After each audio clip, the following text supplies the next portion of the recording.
लाख करोड़ का सामान अमेरिका से अकेले खरीदने वाले हो। उनकी जो प्रेस सेक्रेटरी हैं, आप तो अंतर्राष्ट्रीय जियोपॉलिटिक्स को नविका मैम हमेशा से नजर रखती हैं, उनकी प्रेस सेक्रेटरी ने क्या बोला? नरेंद्र मोदी ने फैसला कर लिया है कि रशिया से ऑयल लेना हम बंद करेंगे।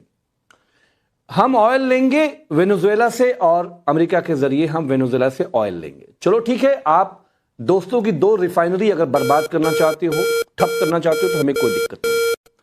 आपने ये कहा कि जो एग्रो इंडस्ट्री है, जो वहां की कृषि एग्रीकल्चर सेक्रेटरी है, वो कह रही हैं अमेरिका का जो ग्रामीण अमेरिका है, जो किसान है, वो माला माल होने वाले हैं, क्योंकि भारत का में की बाजार में कृषि हमारे उत्पाद जाने वाले हैं। आदरणीय अखिलेश जी ने पूछा क्या, उन्होंने उनकी गुनाह क्या है, उनकी गलती क्या है? उन्होंने यही कहा कि हमारे देश का खेतीहर किसान मजदूर डेयरी जो हमारी है, उसको आप बर्बाद क्यों करना चाहते हो? जब हम बात करते हैं कि हमारे फूड्स में पाश्चात्य खाना ना हो, वेस्टर्न खाना ना हो, वेस्टर्न फूड ना हो, तो वही बात उन्होंने कही ना कि भाई जो सनातनी हैं, जो व्रत रखना चाहते हैं, अमेरिका से अखरोट आ रहा है, अमेरिका से सेब आ रहा है, हमारे देश की जो एग्रो इंडस्ट्री है, नरेंद्र मोदी उसको तबाह बर्बाद कर रहे हैं। कल जब वो राज्यसभा में आएंगे, समाजवादी पार्टी अमित जमाई जी, मैं आपको एक बात की बधाई देना चाहती हूं। कम से कम राहुल गांधी के मुद्दे आपके मुद्दे नहीं हैं। आपने सीरियस सवाल उठाया, और सीरियस सवाल ट्रेड डील को लेकर उठाए, इसके लिए मैं आपको बधाई देती हूं। लेकिन मैं साथ में ये भी कहूंगी, क्योंकि आपने खुद ही मुझे अभी सर्टिफिकेट दिया कि मैं जियोपॉलिटिकल सिचुएशन पर नजर रखती हूं, तो मैं आपका ध्यान आकर्षित करूंगी इस बात की तरफ कि क्रेमलिन से भी एक बयान आया था, शायद आपसे मिस हो गया। क्रेमलिन ने कहा कि हमें भारत ने कुछ नहीं कहा है कि वो आगे से हमारा रशियन ऑयल नहीं खरीदेंगे। ये क्रेमलिन का भी स्टेटमेंट आया था। आप कहें तो मैं भिजवा देती हूं आपको, पढ़ लीजिएगा। दूसरी बात, जो आप डेयरी और एग्रीकल्चर की बात कर रहे हैं, आप अमेरिकन ट्विटर बहुत देख रहे हैं। आप अपने देश के कॉमर्स मिनिस्टर को सुन लेते तो उन्होंने भी इस बात का जवाब दिया है, लेकिन वो आपको कभी ना समझ आता है, ना आपकी रुचि रहती है उसे सुनने में। लेकिन राहुल गांधी से आपने अपना अलग रास्ता अपना लिया। प्रदीप भंडारी, इस पर क्या कहेंगे? देखिए, इसी से समझ में आता है कि राहुल गांधी और कांग्रेस की क्या हाल समाजवादी पार्टी उत्तर प्रदेश चुनाव में करने वाली है। जैसे बाइपोल में कांग्रेस पार्टी भीख मांग रही थी कि 1 सीट दे दो, 2 सीट दे दो, 3 सीट दे दो, पर समाजवादी पार्टी ने 1 सीट भी नहीं दी। ऐसे ही मैं आज जमाई जी की तारीफ करना चाहता हूँ इस बात पे कि कम से कम आज उन्होंने राहुल गांधी और ये मुस्लिम लीग माओवादी कांग्रेस से करारा कर दिया, और इससे समझ में आता है कि इनके बीच का कोट अनकोट गठबंधन कैसा है। पर जमाई साहब, आप ना क्या है, आजकल पाकिस्तानी रेडियो ज्यादा सुन रहे हो या विदेशी चीजें ज्यादा देख रहे हो, देश की चीजें ज्यादा नहीं देख रहे? क्या पता कि आपकी ज्यादा जो शौक है वो विदेश में होंगे। ये देखो सच्चाई क्या है। जब हमारे हिंदुस्तान ने जाकर अभी ट्रंप यूएस के साथ में ट्रेड डील करी, उसके बाद रशिया का ऑफिशियल स्टेटमेंट आया। रशिया ने कहा कि हमारे भारत के साथ में टाइज बहुत अच्छे हैं और हम इसको वैल्यू करते हैं। जब उनसे पूछा गया कि इंडिया और यूएस ने जो है ट्रेड डील करी, तो रशिया क्या कहता है? We respect bilateral relationships between US and India. तो भैया, रशिया को दिक्कत नहीं, बड़ी जमाई साहब को दिक्कत हो रही है। और हमारे कॉमर्स मिनिस्टर ने जब कह दिया कि भाई एक भी कृषि उत्पाद जो भारत में पहले नहीं आ रहा था वो अभी भी नहीं आएगा, तो हिंदुस्तान पे विश्वास क्यों नहीं रखते? और जमाई साहब, मुझे लगता है आप आदरणीय स्वर्गीय मुलायम सिंह यादव जी को भी नहीं पढ़ते हो और उनको भी नहीं सुनते हो, क्योंकि अगर आप उनको सुन रहे होते तो आपको पता चलता कि असली कायरता क्या होती है। ये रहा मुलायम सिंह यादव जी का बयान, और ये बयान है 29 अप्रैल 2013 का। वो कहते हैं कि यूपीए की सरकार से कायर सरकार उन्होंने नहीं देखी।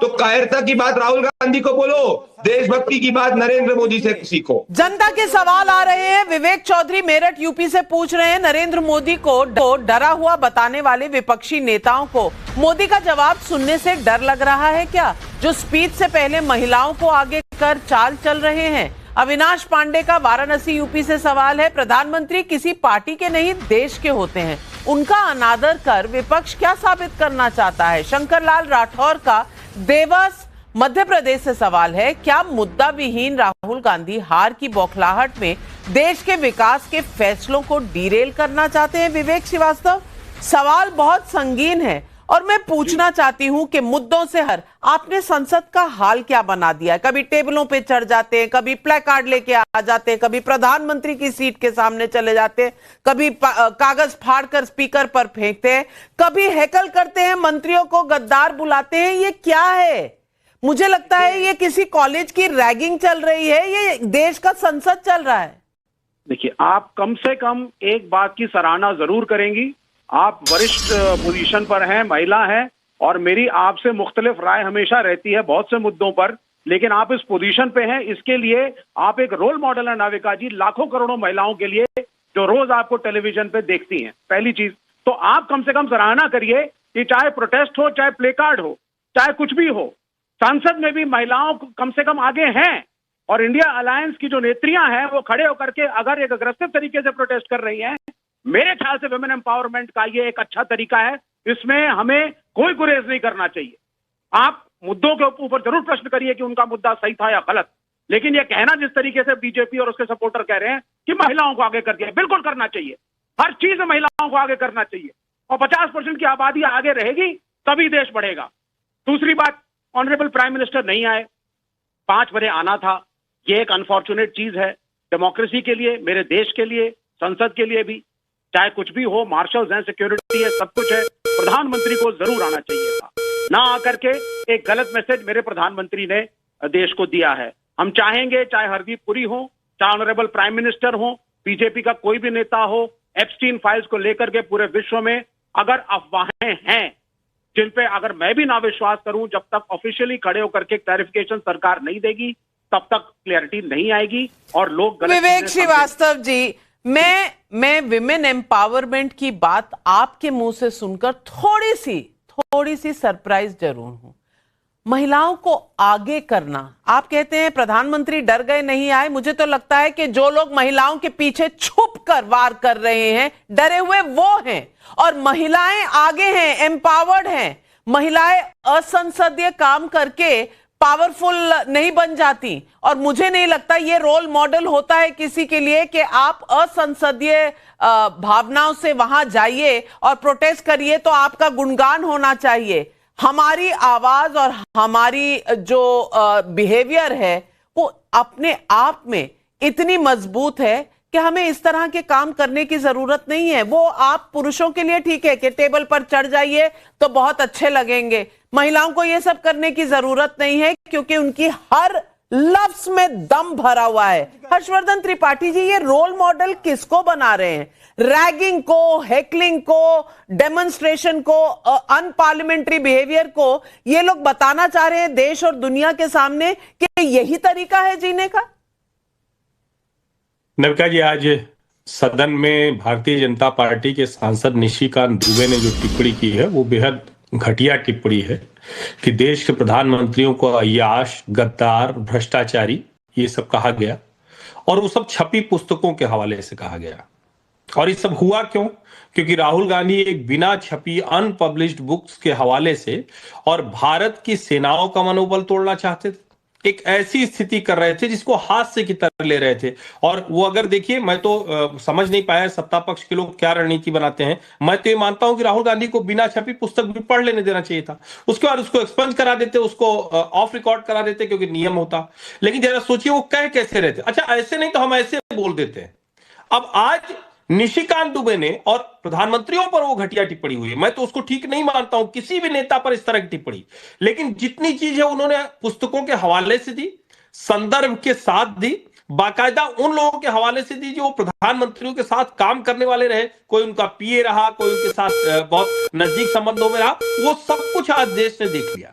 देश ने यह भी देख लिया कि कैसा सेंस ऑफ एंटाइटलमेंट है कि राहुल गांधी को लगता है कि जो उनके साथ नहीं है वो गद्दार हो गए। ये कौन सी शब्दावली है भाई?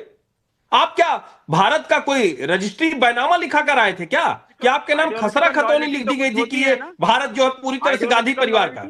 उन्होंने जिस तरह से रवनीत सिंह बिट्टू पर टिप्पणी की है, इससे नीचे राहुल गांधी अब कहां लेकर जाएंगे सोचने वाली बात है। और मैं कई बार पहले कह चुका हूं कि राहुल गांधी राजनीति के योग्य नहीं है। आज राहुल गांधी ने यह दिखा दिया वो सदन में रहने लायक नहीं है। लीडर ऑफ अपोजिशन का ऐसा व्यवहार संसद के गेट पर आपको भी नहीं याद होगा, मुझे भी नहीं ध्यान में है, क्योंकि भारतीय संसदीय इतिहास में है ही नहीं। कोई नेता प्रतिपक्ष ऐसा नहीं हुआ, कोई नेता प्रतिपक्ष इस तरह का व्यवहार नहीं करता है। और मुझे लगता है ये सभी दलों के लिए चिंता की बात होनी चाहिए। आप अगर एआई जनरेटेड वीडियो में हर्षवर्धन प्रधानमंत्री जी, ये नरेंद्र मोदी पर लिफाफे पे घटिया पत्रकारिता टिप्पणियां करते हो करेंगे ना, तो उस तरह की AOP के घटिया लिए टिप्पणियां जरा सा पुस्तकों तमीज के से हवाले बात से, करिए आप। संदर्भों से आपके ऊपर आएगी। क्या राहुल गांधी अपने पूरे परिवार, पूरे खानदान को इस तरह से अपमानित करना चाहते हैं? और मुझे इसलिए बुरा लग रहा है क्योंकि वो हमारे देश के पूर्व प्रधानमंत्री हैं। इस तरह की घटिया टिप्पणियां उनके लिए नहीं होनी चाहिए। बिल्कुल अमीक जमाई जी, आपको किस बात पर प्रॉब्लम है?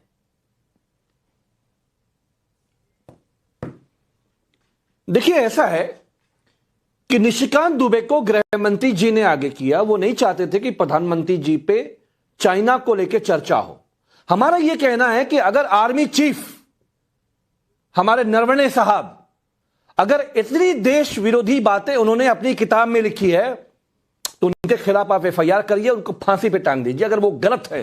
अगर प्रधानमंत्री जी की गरिमा पर उन्होंने सवाल उठाया, क्या नेता मरहूम नेता मुलायम सिंह यादव जी ने हमेशा पिछली सरकारों को, प्रधानमंत्रियों को नहीं बताया कि पाकिस्तान से खतरनाक अगर कोई है तो चीन है? नविका जी और सुनिए प्रदीप भंडारी, नए प्रवक्ता, जब नेताजी डिफेंस मिनिस्टर थे, चीन को 200 मीटर अंदर घुसेड़ दिया था। सुनो, चीन को 200 मीटर बॉर्डर से अंदर घुसेड़ दिया था।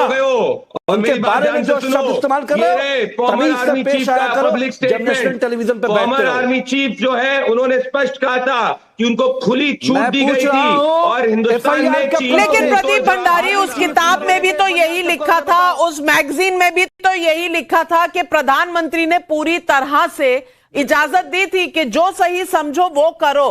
और आर्मी चीफ जनरल हैं, उनका काम है कि इस वक्त जो करना आपके हाथ बंधे हुए नहीं है, वो जो ठीक समझे, जो स्ट्रैटेजी मिलिट्री की हो वो अपनाएं। तो फिर रोका क्यों गया राहुल गांधी को? ये भी एक सवाल है। सवाल ये नहीं है कि चीन पर डिस्कशन होनी चाहिए या नहीं।